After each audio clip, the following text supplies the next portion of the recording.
সানজানা সোনিয়া জুবাইদা। ওনার স্বামী এই বিডিআর হত্যাকাণ্ডের সময় শহীদ হন।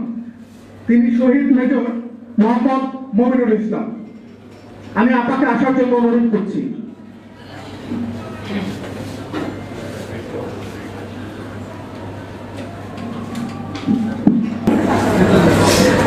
আমার হাজবেন্ড যেহেতু ওখানে ছিলেন আর্টিস্ট পোস্টিং ছিল, উনি বেশ চেষ্টা করেছিলেন যে যেহেতু আমার কিছু কমপ্লিকেশন ছিল সো ও যাতে বদলি হয়ে একটা ট্রান্সফার এখানে আসতে পারে, কারণ আর্টিস্ট তার অনেকদিন হয়ে গিয়েছিল, তার একটা ট্রান্সফার ডিউ ছিল।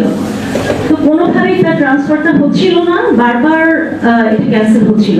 পিলখানা থেকে হোক বা ক্যান্টনমেন্ট থেকে হোক তার বদলির অর্ডার যাচ্ছিল, কিন্তু সেটা বারবার ক্যান্সেল করা হচ্ছিল। ওখানকার সিও ভাই ক্যান্সেল করছিলেন যে অ্যাডভান্স নিয়ে যদি এরকম মেজর মমিনের মতো একজন অফিসার না আসে তাহলে আমি আমার অ্যাডভান্স রিং চালাতে পারবো না।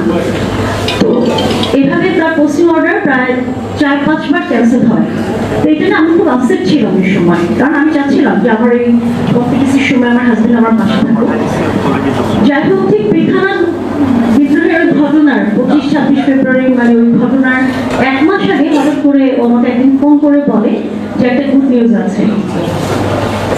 তো আমি ওর গুড নিউজ বলতে সবসময় যেটা আসলে জেনে এসেছি মানে দেখেছি সেটা হচ্ছে ওর ও মানে আদার্স যে 57 জন অফিসার শহীদ হয়েছেন প্রত্যেকে একজনের সেটা ব্রিলিয়ান্ট অফিসার ছিলেন। আমার হাজবেন্ড এত ব্রিলিয়ান্ট ছিলেন যে ওর দেশের বাইরে বিভিন্ন জায়গায় খুব কোর্সে নাম আসতো এবং খুব কোর্স চলতো প্রায়। তো যখন আমাকে বলেছে গুড নিউজ আছে একটা, আমি ভেবেছি কোন কোর্সে হয়তো তার নাম চলে আসছে আবার দেশের বাইরে বা দেশে কোথাও। তাহলে ওকে এটা বলার পর বললো যে না, এর থেকে আরেকটা গুড নিউজ আছে, সেটা হচ্ছে আমি অ্যাট লাস্ট ঢাকায় ভর্তি হয়ে আসছি। তো ওটা আসলে আমার খুশিটা কি পরিমাণ ছিল যে আমি মানে আপনাদের হয়তো এখন বোঝাতে পারছি না। তো আসার পর থেকে এই ভিডিওর সপ্তাহ নিয়ে সে ট্রেনিং একদিনও আমাকে বাসায় এসে, আমি শ্যামলি আদা পরে আমার মায়ের বাসায় ছিলাম, আমাকে সময় দিতে পারিনি একদিনও না। তো বদলিনে আসাতে অ্যাকচুয়ালি আমার আর কোনো লাভ হয়নি। তো ও যেটা করেছে, একদিন 24 তারিখ আমার মনে আছে, ফোনে কথা হতো আমাদের, কিন্তু আসতে পারতো না। 24 তারিখ রাতে আরেকদিন আমার বাসায় আসে হঠাৎ করে, এসে আমাকে বলে, না আমাকে 24 তারিখ সকালে একবার বলেছে যে তুমি ব্যাগ সব গুছিয়ে রাখবে, তুমি আমার সাথে পিলখানায় চলে আসবা, এসে মেসে আমার সাথে 5-6 দিন থেকে থাকবা, কারণ আমি তো তোমাকে সময় দিতে পারছি না, তো তুমি আমার এখানে থাকবা। তো আমি ব্যাগ সব গুছিয়ে রেখেছি যে যাবো ওর কাছে।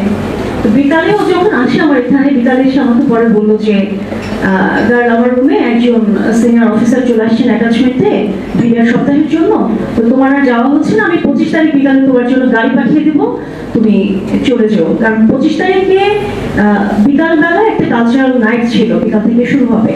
সেই কালচারাল নাইটে যাতে আমি দেখতে পারি, যেহেতু আমার এই 9 মাসের প্রেগনেন্সিতে আমার কোথাও তেমন যাওয়া আসা হয়নি। তো ও আমার সাথে আমাকে সময় দিল এবং ওই কালচারাল নাইটের প্রোগ্রামের পুরো দায়িত্বটা ওর উপরে ছিল। আমাকে নিয়ে গিয়ে বিভিন্ন জায়গা থেকে বিডিআর সৈনিক ভাইদের জন্য, যে আর্টিস্টরা আসবে সবার জন্য আমরা দুজন মিলে গিফট কিনলাম, সবার জন্য গিফট কিনলাম। কেনার পর আমাকে বাসায় নামিয়ে দিয়ে চলে যাওয়ার সময় ওর সাথে আমার লাস্ট কথা হয়েছিল। আমি তাকে বলেছিলাম যে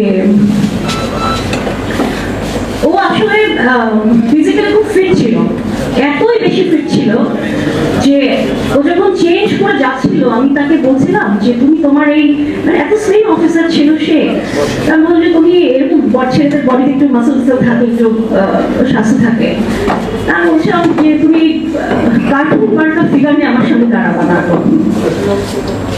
তো আমার দিকে তাকে একটু হেসে বললো যে ঠিক আছে, কালকে থেকে তোমার সামনে আমি এইভাবে দাঁড়াবো না।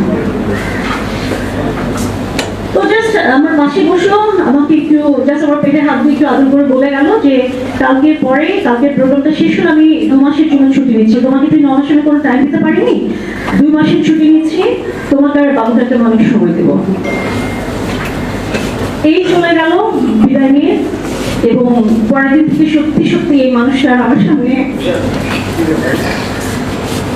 ছিলেন না। এবং 2 মাসের যে ছুটি, আমি আসলে 2 দিনের জন্য তো তাকে পাইনি। এখন সরি, আমি আসলে কোনো জায়গায় কোনো প্রেস কনফারেন্স বা এই রিলেটেড কোনো জায়গায় আমি আসলে কিছু বলতে চাই না, কারণ আমি আসলে আমার ইমোশনটাকে ধরে রাখতে পারি না। জীবনে চলার জন্য, স্বাভাবিক থাকার জন্য পরবর্তীতে আমার 2013 সালে আমার বিয়ে হয়েছে আমার পরিবার থেকেই। স্বাভাবিক থাকার চেষ্টা করছি, কিন্তু সম্ভব হয় না, এটা কোনোভাবেই সম্ভব হয় না। মেনে নেওয়াটা খুবই কষ্টকর। আমি আসলে খুব বেশি কিছু বলতে চাই না।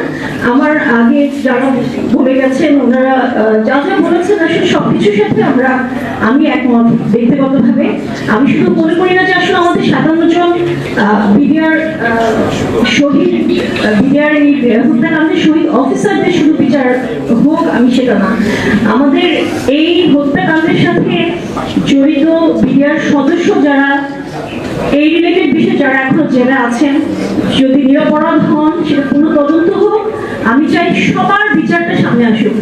ইভেন আমি একটা কথা সব জায়গায় বলে এসেছি, সেটা হচ্ছে যে আমাদের এই 57 জন অফিসারের এগেন্সে তখন যেই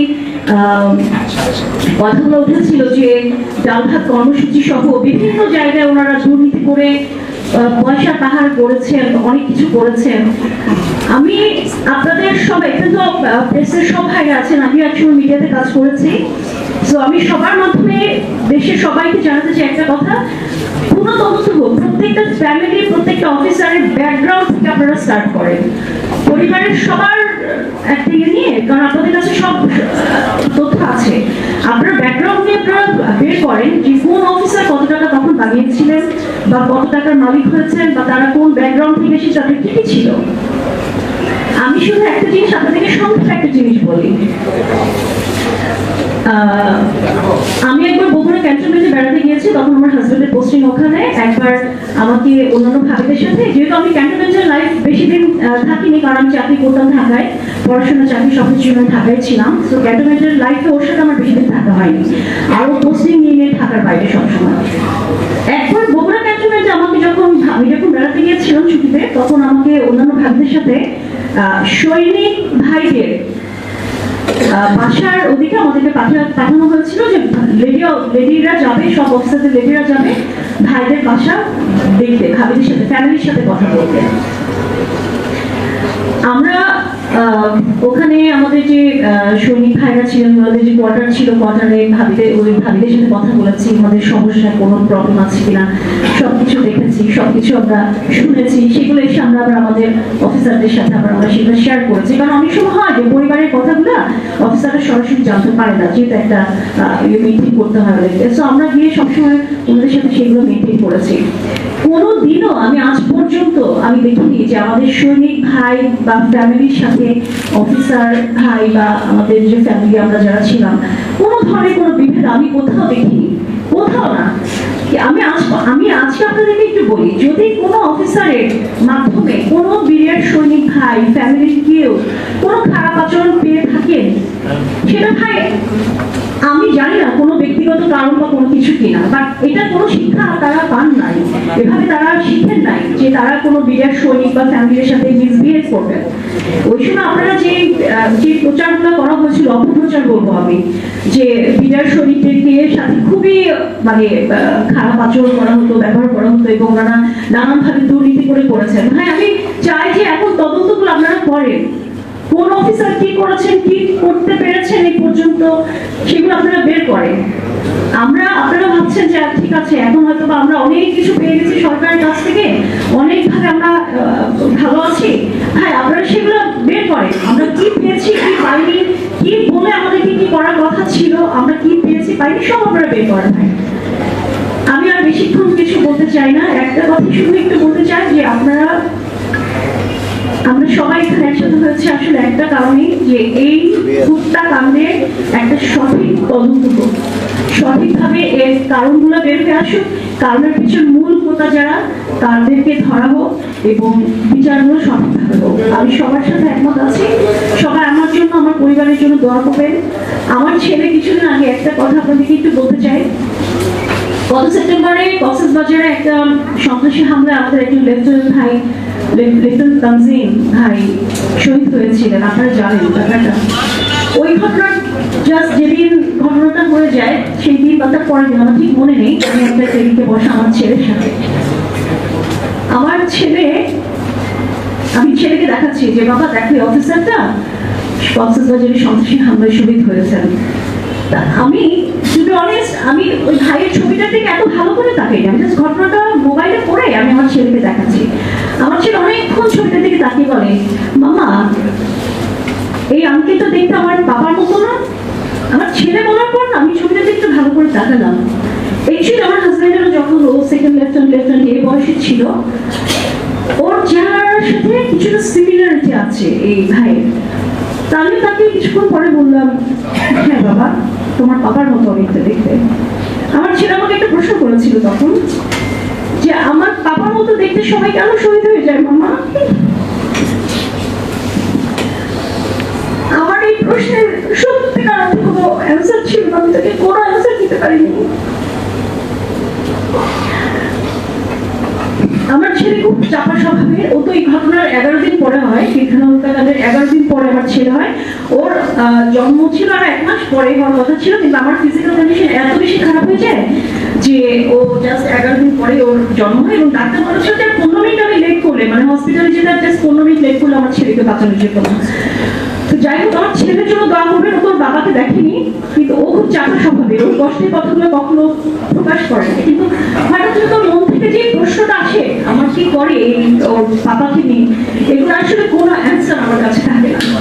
তো আমি চাই আমার ছেলের মতো শহীদ পরিবার, সেটা শুধুমাত্র আমাদের অফিসার ভাইদের না, বিডিআর সৈনিক ভাইদেরও, যেসব বাচ্চারা আছেন যারা পিতৃহারা হয়েছে, সবার সঠিক তদন্তটা হোক, তারা জানতে পারুন, আমাদের পরবর্তী প্রজন্মরা জানতে পারবে সঠিক ইতিহাসটা কি। ধন্যবাদ সবাইকে, দোয়া করবেন আমার জন্য।